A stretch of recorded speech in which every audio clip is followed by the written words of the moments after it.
Toss হেরে রংপুর রাইডার্সের বিপক্ষে ব্যাটিংয়ে নেমে শুরুতেই উইকেট হারায় সিলেট টাইটেন্স। সাইম আইয়ুব আউট 7 রানে, আলিস ইসলামের উইকেট শিকার।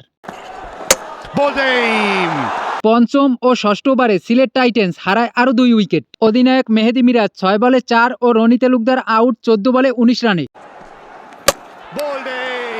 পারভেজ ইমনও ইনিংস লম্বা করতে পারেনি, ফিরে যান 19 বলে 15 রানে। 10 ওভারে সিলেট টাইটেন্সের সংগ্রহ 4 উইকেটে 68 রান। এরপরে আফিফ হোসেন ইথান ব্রুকসকে সাথে নিয়ে পঞ্চম উইকেটে দারুণ ব্যাট করে। 15 ওভারে সিলেট টাইটেন্সের সংগ্রহ 4 উইকেটে 108 রান। শেষ 5 ওভারে সিলেট সংগ্রহ করে 4 উইকেটে 36 রান। এতে 20 ওভারে সিলেট টাইটেন স্কোরবোর্ডে তোলে 8 উইকেটে 144 রান।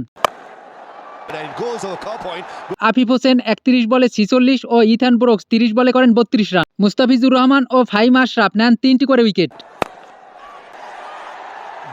145 রানের টার্গেটে 21 রানে প্রথম উইকেট হারায় Rangpur Riders. Opener David Malan out 21 বলে 19 রানে।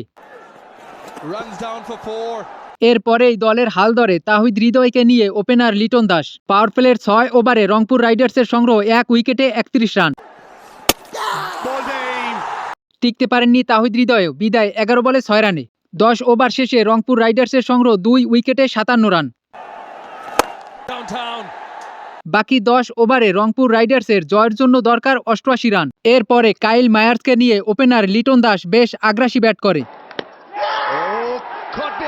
লিটন দাস আউট 25 বলে 35 রানে। সাইম আইয়ুবের উইকেট শিকার। কাইল মায়ার্সেরও বিদায় 29 বলে 30 রানে। 16 ওভারে রংপুর রাইডার্সের জয় সহজ করে মাহমুদুল্লাহ রিয়াদ। 3টি বাউন্ডারি ও 1টি ওভার বাউন্ডারিতে সংগ্রহ করে 18 রান।